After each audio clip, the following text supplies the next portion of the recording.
Dr. Lisa Peshel is a lecturer in the Department of Theatre, Film and Television at the University of York, England. She has been researching theatrical performance in the Terezín Ghetto since 1998.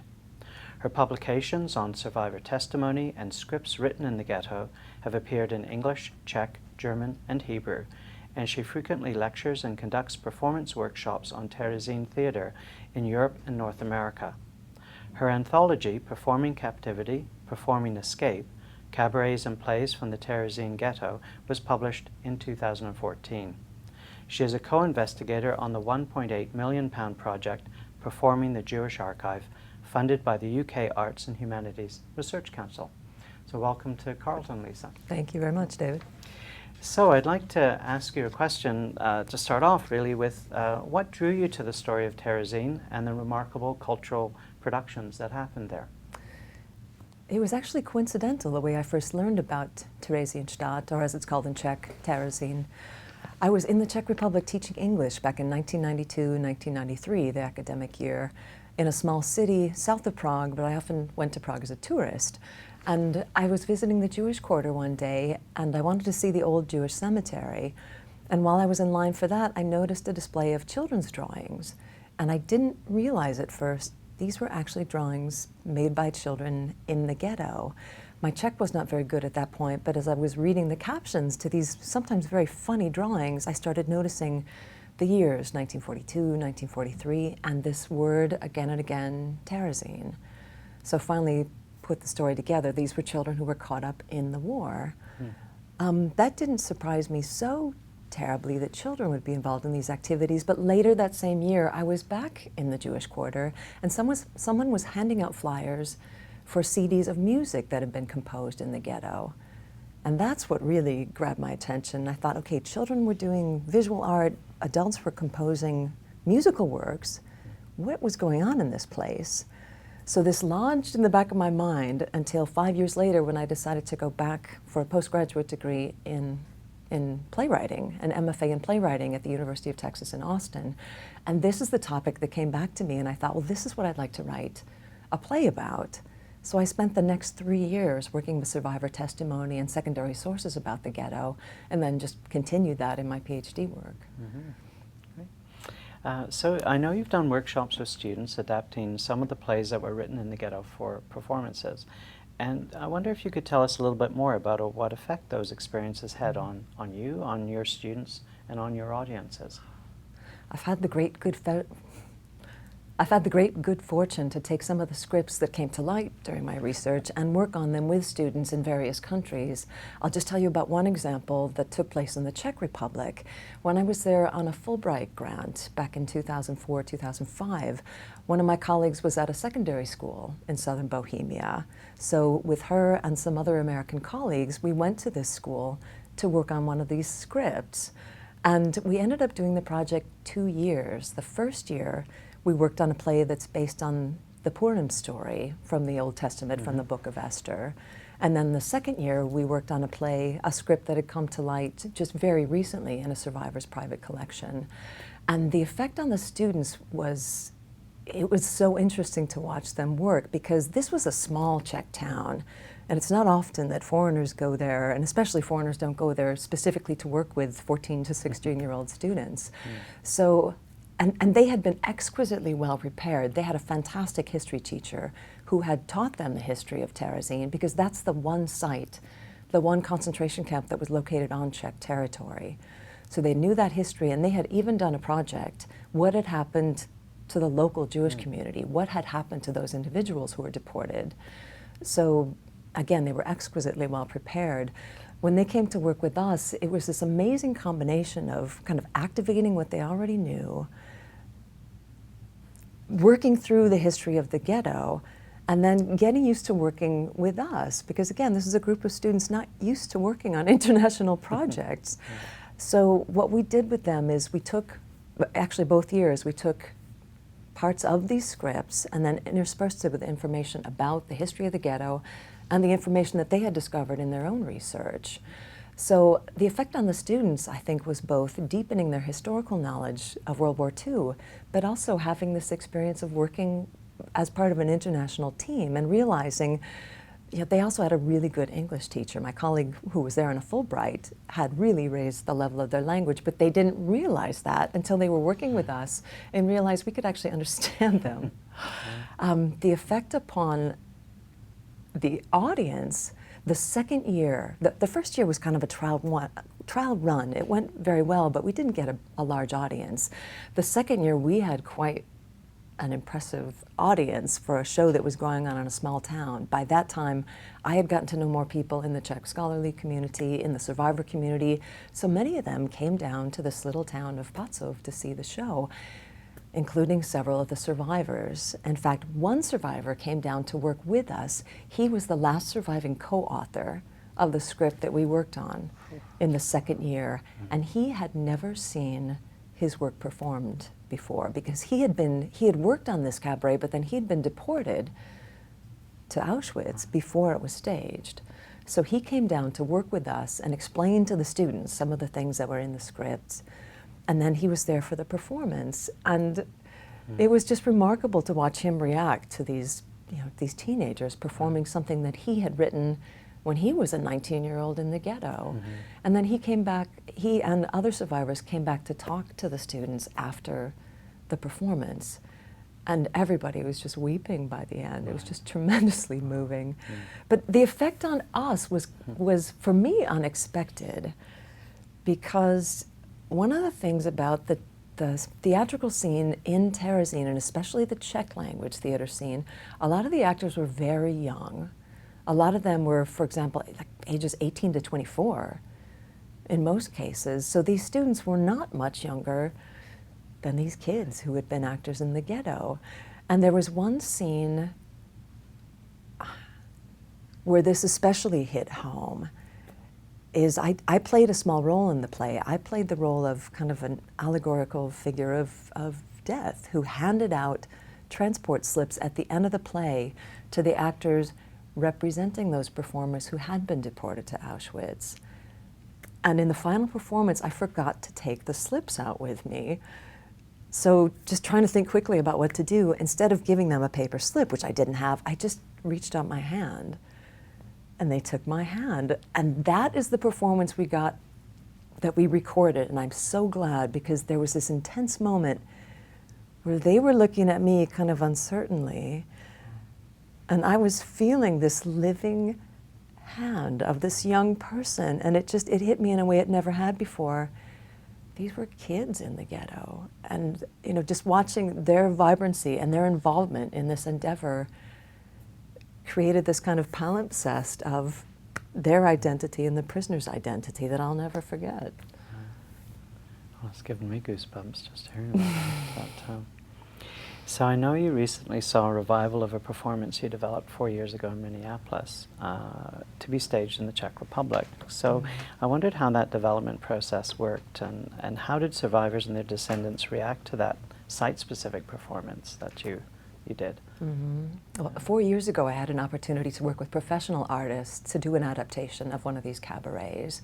So the first step was how to take my translation, which is quite accurate but quite academic and not necessarily very stage-worthy, and work with the playwright to make this something performable. Another thing we needed to do was to give the performance a new structure, because the original cabaret is structured, there's a brief welcome, and then there's an opening song where the final lyrics are, "Let a happy end happen for everyone." And then the performers create that happy ending. They come out, the two kind of, the comic duo, who are our hosts for the show, and holding newspapers in their hands, and they talk about a few things they notice, and then they say, "You never read such things in Terezín. Do you remember?" And suddenly it becomes obvious they're performing from a post-war kind of virtual reality, that they're back in Prague and they're going to all their favorite places in the city and seeing all their old friends from the ghetto who've now become big stars. So they go to the National Theater and see someone sing. They go to a big dance venue and watch somebody perform. And to the original audience, this would have been fascinating, because they're visiting all the places that they miss. For an American audience, this didn't have as much meaning. So what Kira Obolensky, the playwright, did is she got very interested in the notion that here the Terezín performers are trying to project themselves into the future. And here I am trying to project myself back into their past and understand what this meant for them. So she created a character of the scholar, loosely based on me. She created 3 characters based on some of the performers in the ghetto. And then she created this very fluid time space where they could meet. And there's one moment where she created very high stakes in the present, because when the performers begin to interact with the scholar, they realize she knows what happened to them. So there's a moment when one of them, who doesn't survive, finally confronts her and demands to know what happens to him. And then she has to decide, can I tell him? Can I refuse to tell him? So it gave it stakes in the present that we hope will engage the audience more actively. But to be able to work with her, with Kira Obolensky, this playwright, and work with a professional director, Haley Finn, and a composer, Craig Harris, it just, it brought the cabaret to light in a way that, you don't need to study to understand it. They all found ways to incorporate the context of the piece within the performance itself, and to show things rather than tell them, to find ways to get information across through the songs that, again, it enabled the audience to experience this cabaret as an aesthetic work without having to have a lot of footnotes about, explaining the jokes in the context. Great. So I wondered if you could share some of those, 1 or 2 of your archival stories with us. I'll talk about 2 of my favorite archival moments. One was the meaning of a joke. And again, when these scripts started to come to light, I realized these are so specific to what's going on in the ghetto that I have to find a way to explain it in the anthology, Performing Captivity, Performing Escape, but also, to try to make this understandable if we're able to perform these. But the first step was finding out, what do these things actually mean? And in one script there was a joke where 2 comedians are talking about listening to the radio. And they have a line about, they're trying to find a station to listen to. They're pretending to tune the radio. And then one of them says, how about we listen to that Radio Peschel, that Moravian station that used to be so popular? But maybe that's not current anymore. And I thought, what is this? So I took this to a survivor, and the moment that she read it, she started to laugh. She knew immediately what it was. She said, okay, there's a town named Přerov in Moravia that is right next to a town called Kroměříž. And the town Kroměříž sounds almost exactly like the Czech phrase Kromě říše, which means outside of the Reich. So this is a joke about listening to illegal radio, probably listening to the BBC. So without that conversation with her, that joke just would have been lost to English speakers. Probably my second most favorite archival meeting, I mentioned a survivor who came to the town of Patzov to work with us when we staged one of the cabarets. The way that I met him was quite remarkable. When I first arrived in the Czech Republic to do my Fulbright year, one of my colleagues, actually the woman who then invited us to Patzov, gave me a business card. She said, I just went to the Terezín Ghetto and I had an absolutely remarkable tour by a survivor named Pavel Stransky. Here's his card. So I took a photograph of it and then kind of forgot about it until one of the cabarets came to light, and I was flipping through the script and saw the name Pavel Stransky. Music by Felix Porges, lyrics by Pavel Stransky, and I thought, could this be the same Pavel Stransky? So I had his business card, so I telephoned him, and he wasn't home. I left him a message saying, hi, you don't know me. My name is Lisa Peshel. I'm studying theater in the Terezín Ghetto, and your name is on a script written by Felix Porges. Could you please call me back?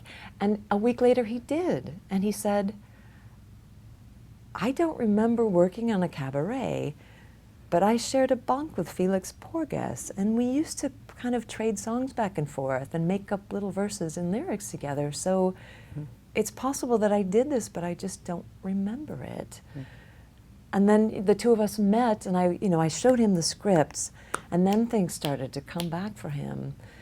I mean, he said, the reason I don't think I remember this is he was deported from Terezín to Auschwitz, and then deported to a slave labor camp. and then ended up on a death march at the very end of the war back to Terezín. And by that time, he weighed about 70 pounds. And what he said is, everything that came after was so traumatic that it kind of erased my Terezín experience from my memory. But as we worked through the script, and especially when we started working with these kids in Patzov, it started to come back to him, and he started telling me more and more about the people who'd been involved in that show and a few other shows that he'd actually been involved in even earlier.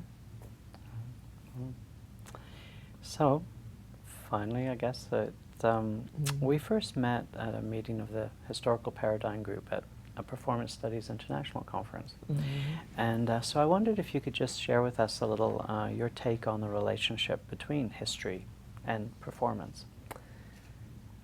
My own philosophy of working with performance as a part of history, especially pedagogically, especially trying to teach history, I think we're all familiar with the notion that those who do not learn from history are doomed to repeat it. And perhaps some of us also know the song by the great philosopher Sting. Sing along if you'd like. Okay. History will teach us nothing. But I still do have hope that history will teach us something. In order for history to teach us something that will actually change the way we behave in the present, we have to care about it. And there's I believe, no more effective way to get people to care about history than to embody it, to have live performers in front of a live audience, experiencing the conditions and having to make the decisions that these historical figures needed to. Of course, we are not going to try to reproduce the conditions of the Holocaust on stage, but we can reproduce the situations of these performances that the prisoners did on stage, these performances that refer in so many oblique and sometimes fairly overt ways to what they were going through. And we can come to care about individuals. We can put faces to all these names and numbers. And again, what I'm hoping is that by identifying, to some extent, with these live figures from history, that we care about them enough to draw parallels with what's going on in our own present that might influence our actions. And perhaps the most vivid example right now is the refugee crisis, the Syrian refugee crisis in Europe. And one of the things I wonder is, perhaps some people know this film, Voyage of the Damned, about a shipload of Jewish refugees trying to find a country willing to take them in. Of course, we look at that film with hindsight, knowing what happened to those refugees who didn't find a safe haven. Can we, I keep thinking if we could just get all the cinemas in Europe to show that film for a few weeks by identifying with these characters, would that generate sympathy that might change ordinary citizens' opinions, that might sway policymakers to be more receptive to these people who are desperately trying to find a safe haven? Thanks very much, Lisa, for sharing all of these insights and experiences and Thank stories you. with us. Thank you, David, for the invitation. Okay.